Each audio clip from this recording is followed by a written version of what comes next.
Alright, let's take a few minutes and talk about the idea of clone states. So in EVE, you are constantly in one of two clone states. You're either an alpha clone or you are an omega clone. Now, omega clone means you're paying for game time, either via subscription or via in-game currency.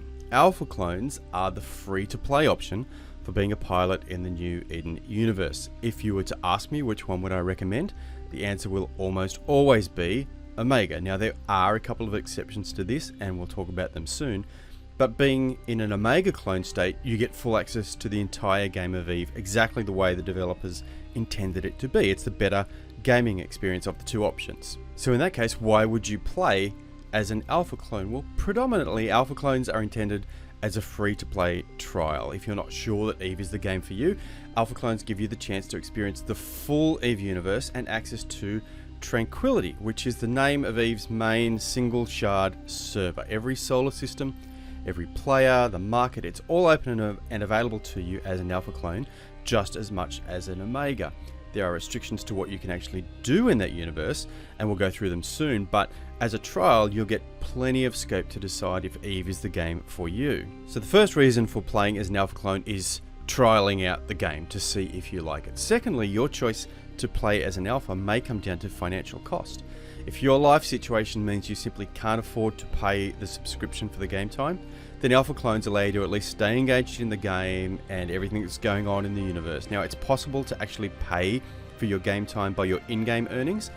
That is quite a grind, and if you don't mind the grind and the time it takes to do it, at least know that that option exists. And finally, alpha clones give players the option to train up specialist characters that have a very focused set of skills. So even as an omega clone, you may choose to roll yourself an alpha character and train them into something like a dedicated market alt, whose skills allow you for cost savings when buying and selling items at one of the major trade hubs.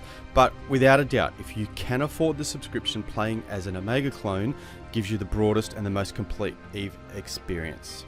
So let's have a quick look at some of the actual differences between the two clone states. Now let's start with the easiest to explain, omega clones. Now you can buy game time and get full access to everything the game has to offer. You can buy it with cash straight from the developer, CCP Games, or you can buy it in-game with an item called Plex, which you can buy off the in-game market using the game's currency, which we call ISK.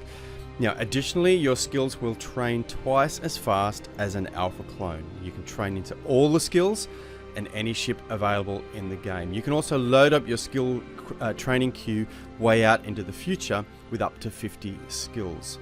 Importantly, you can also be logged into more than one active client simultaneously, something that's critical to a number of different types of gameplay. So what is it that you give up by playing as an alpha? So as an alpha, you're limited to training up to 5 million skill points. There's also restrictions on what skills you can actually train. Some are just simply not available to you. Now, you can actually have up to 20.5 million skill points on your character, but beyond the 5 million cap, you'll have to buy skill injectors and apply them. So as an alpha though, you will have access to the purchase of special daily alpha injectors to help you along the way. The training speed for alphas is the base speed, which is half the speed that omegas train at.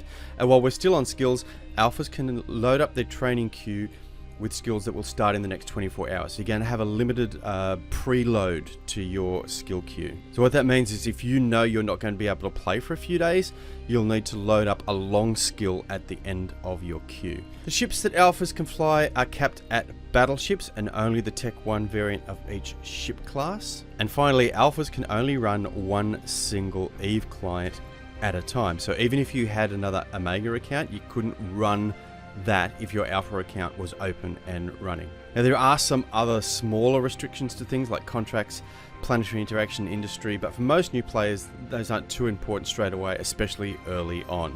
So there's a brief summary, and I hope it doesn't leave you too confused and you've got a bit of a clearer idea of what your options are as a pilot in New Eden. For the full EVE experience, Omega is definitely the way to go. Over time, you'll be able to train into everything in the game and fly whatever you want. So outside of financial reasons or specialist characters, alpha clones should really only be viewed as an indefinite trial rather than actually an ongoing free-to-play option. Having said that, it's still possible to use skill injectors to build yourself a very solid 20 million skill point character, especially if you specialize and focus your skill training. And in this case though, you're probably more likely to already be an EVE player who's played for a while, found your niche, and then rolled a new alpha that you can train specifically into. Remember, alphas are free, so if you're new to EVE, try out a few different things, and you can always roll yourself a new character down the track if you decide to specialize. Finally, it's important to note you can swap your clone state at any time. So if you're an alpha and you decide to buy some game time, you'll have instant access to the full range of Omega benefits for that period of time. If you drop back to alpha, you will keep those Omega skills, you just won't have access to them whilst you're in the alpha state. If down the track you buy some more game time, you'll instantly return to the Omega state and have those skills available to you. So if you're still confused, I will put a link in the description to the CCP info page, and also to a great article on the EVE University wiki page that has a lot more detail about the clone states. So that wraps up our quick intro about clone states. Good job, well done.